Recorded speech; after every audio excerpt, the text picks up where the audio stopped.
ఆర్మూరులో రైతుల ఐక్యత సభ ముగిసింది. ఈ సభ తర్వాత పరిణామాలు ఎట్లా ఉంటాయి, ఈ సభ తర్వాత ఈ సభకు హాజరైన వాళ్ళు ఏ నిర్ణయం తీసుకోబోతున్నారు, అది ఓట్ల విషయంలో అయినా సరే, భవిష్యత్తు ఉద్యమం విషయంలో అయినా సరే. ఇక్కడ కొంతమంది రైతులు ఉన్నారు, మహిళలు ఉన్నారు, పురుషులు ఉన్నారు. వీళ్ళందరితో ఈ సభ ద్వారా వాళ్ళు ఏం అర్థం చేసుకున్నారు, ముందు ముందు ఏం చేయాలని అనుకుంటున్నారో మాట్లాడదాం. వీళ్ళ కొంతమంది పెద్ద ఏం పేరు, మీ పేరు? జడాల రమేష్. ఎవరు? కమ్మర్పల్లి. కమ్మర్పల్లి. ఈ మీటింగ్ తో ఏమర్థమైంది మాకు? ఈ మీటింగ్ తోని ఆల్రెడీ మేము ఈ ప్రభుత్వం కవిత ఓడిపోతుంది అనేది అర్థమైపోయింది. మీరు అర్థం చేసుకున్నారా? ఈ మీటింగ్ తర్వాత ఏం చేయాలని అర్థమైంది అసలు? ఈ మీటింగ్ తర్వాత మాకు అర్థమైన విషయం ఏంటంటే సార్, ఫస్ట్ ఈవీఎం బాక్స్ వదిలేసాం అనుకో, మిగతా ఈవీఎంల వడ్డా ఓట్లన్నీ మాయే. మా ఓటు బ్యాంక్ ఎంత ఉన్నది సెంట్రల్ గవర్నమెంట్ అది వెళ్ళాలని మా ఉద్దేశం. ఈ మీటింగ్ ఉద్దేశం. నా పేరు గడ్డం దినేష్. ఏమర్థమైంది మీకు? ఏం ఈ సభ ద్వారా మాకు అర్థమైన విషయం ఏంటంటే, ముఖ్యంగా మా రైతుల ఓట్లు, మా సంఖ్య, మా బలాన్ని చూపించుకుందామని అనుకుంటున్నాం. ఇప్పుడు ఈ ఓట్లు వస్తున్నాయి ముందల, ఆ తర్వాత ఇంకో ఓట్లు వస్తున్నాయి. వీటి గురించి అంటే మీ వాళ్ళు చెప్పింది ఏమర్థమైంది? మా వాళ్ళు చెప్పింది, మాకు మేమే ఓటు వేసుకుంటే మేమే గెలుస్తాం. అంతేనా? ఓని గెలిపించే అవసరం లేదు. మేము ఎందుకు వ్యవసాయం చేయాలా?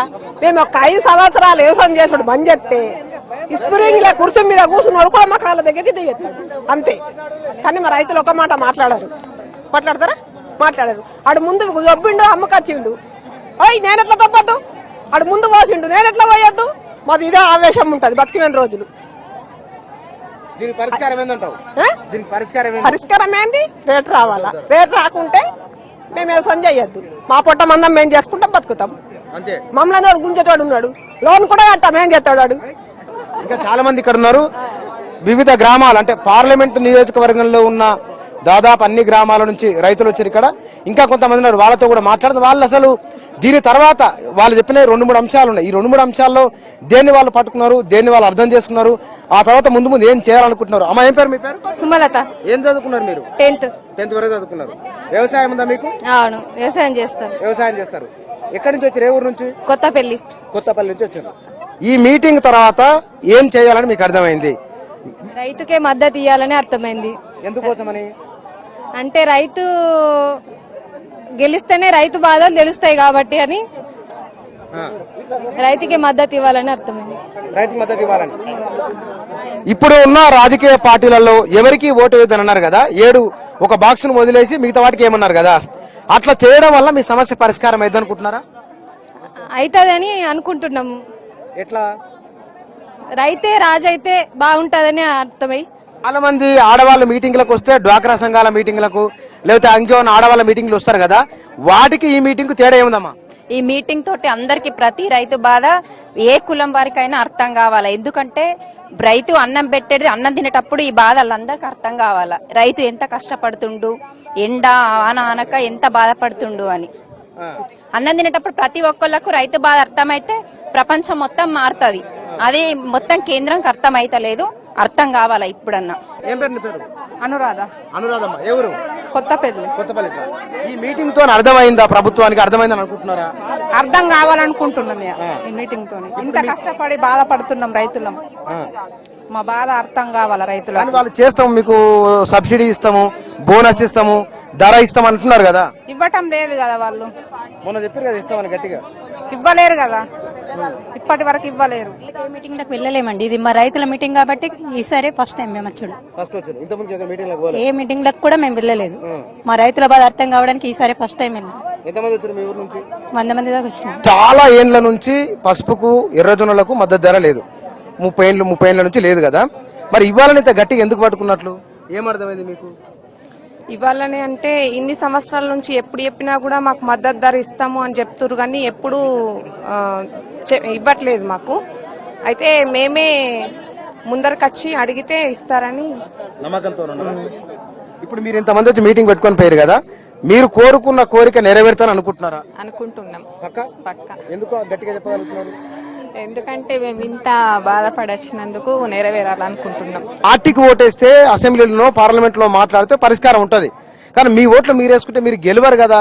ఏ పార్టీకి ఓటు అయినప్పుడు అసలు వీళ్ళు మాకు ఓటే వేయలేదు, వీళ్ళ గురించి ఎందుకు పట్టించుకోవాలి అంటే కనుక వాళ్ళు గెలకున్నా సరే ఐక్యత ఉన్నా కాబట్టి రేపు నెక్స్ట్ ఎంపీటీ వస్తుంది, జడ్పీటీసీ నెక్స్ట్ వస్తాయి కాబట్టి ఖచ్చితంగా ఐక్యత ఉంటాం రైతులందరూ. అంటే అయ్యే వరకు చేసుకుంటూ పోతున్నా. అవును, చేసుకున్నా ఖచ్చితంగా. ఇవాళ ఈ మీటింగ్ తోని మగవాళ్ళు ఎంతమంది, ఆడవాళ్ళు అంతమంది వచ్చారు దగ్గర దగ్గర. అవును. ఇంతమంది రావడం అంటే వాళ్ళను ఈ నాయకుడు చెప్పిండు కాబట్టి వచ్చిండ్రా, లేకపోతే కనుక వాళ్ళంతా వాళ్ళే వచ్చిండ్రా? మా నాయకుడు చెప్పిండు, మా ధైర్యం కొద్ది మేము కూడా వచ్చినాం. ఏంటా ధైర్యం వచ్చింది మీకు? మేము ఎండల కష్టపడుతున్నాము, బాధపడుతున్నాము, మాకు మద్దతు ధర లేదు, మాకు పసుపు రైతుకు మద్దతు ధర ఇవ్వాలి, జొన్నకు ప్రతి దానికి మద్దతు ఇవ్వాలి. అందుకనే మా బాధకు మేము వచ్చినాం. పోయినసారి కూడా ఎన్ని ఇచ్చిండ్లు, ఒక్క మనిషికి 200 రూపాయలు లేడీస్ కు కైకిలి, దొబ్బిన వాడికి 800, మందు సంచులు 1000 రూపాయల సంచి అయితే మాకు ఏం రెండుతుంది? రోడ్ ఎక్కినప్పుడు రాలేరు ఎవరు ముందుకు, ఇప్పుడు వస్తున్నారు ఎందుకు? మా వాళ్ళని పోలీస్ స్టేషన్ పట్టించిండ్రు ఎందుకు? ఎర్రడెండలు వస్తున్నారు కానీ రాలేమ్మా, ఇప్పుడు కానీ వస్తున్నామా? రైతులు అన్నది ఏందని చూపించుకుంటున్నాం అంతే. మాకు మద్దతు ధర పెరగాల, పెరగకుంటే కూడా ఇంకా 7 గంట అడిగి ఆదిస్తాం. ఒక ఎకరాలో పసుపు పండించడానికి ఏమేమి ఎరువులు అయితే ఎంత ఖర్చు అయితే ఒక్క అర నిమిషంలో చెప్పు. వాళ్ళు 50,000 ఖర్చు వచ్చింది నాకు ఒక్క ఎకరాములనే. పసుపు వేడితే ఒక్క ఎకరాముల ఉత్త మిరుగు నుంచి దసరా దాకానే 50,000 ఖర్చు వచ్చింది. మక్కలు తీసుకున్న వారికి అంటే అమ్ముతే 42,000 వచ్చినాయి మొన్న. ఎట్లా కూలి పోయినట్లు మళ్ళీ మేము ఇద్దరం కట్టం చేసింది ఎట్లా? భార్య భర్తలు చేసిన కష్టమేది మాకు. రైతుల దాని మీద తిరుగుతున్నారు కదా, బహుశా ఇట్లా రైతులు ఎక్కడైనా చేసిండ్రా ఈ మధ్య కాలంలో? భారతదేశ ఎన్నికల చరిత్రలో ఇంతమంది రైతులు స్వతంత్ర అభ్యర్థులుగా నామినేషన్లు వేసి ఎన్నికల్లో నిలబడి ఉండడం, ఎటువంటి భయాలకు కూడా గురి కాకుండా అనేటువంటిది మొదటిసారి. అది నిజామాబాద్, జగిత్యాల, కామారెడ్డి జిల్లాల రైతులకే ఈ ఘనత దక్కుతుంది. ఎందుకంటే మొదటిసారి రైతులు వాళ్ళ హక్కుల్ని, వాళ్ళ డిమాండ్లని స్పష్టంగా ప్రకటిస్తూ ఎన్నికల్లో ముందుకు వచ్చారు. ఇది న్యాయమైనటువంటి డిమాండ్.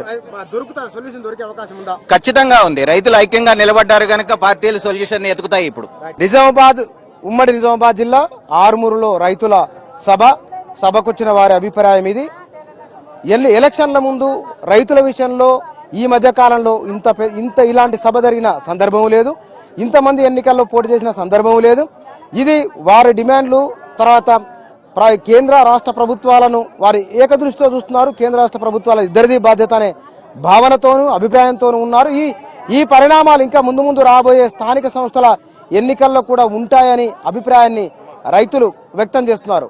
ఈ సభకు వచ్చిన వాళ్ళు మిగతా రిమైనింగ్ తెలంగాణలో ఉన్న ప్రాంతాల్లో కంటే కూడా చదువుకున్న వాళ్ళుగా కనబడుతున్నారు, రాజకీయాలను అర్థం చేసుకున్న వాళ్ళుగా కనబడుతున్నారు, పరిస్థితిని వాస్తవంలోంచి వాస్తవంగా చూస్తున్న వాళ్ళుగా కనబడుతున్నారు. ఇది ఆర్మూరు సభకొచ్చిన రైతుల అభిప్రాయాలు.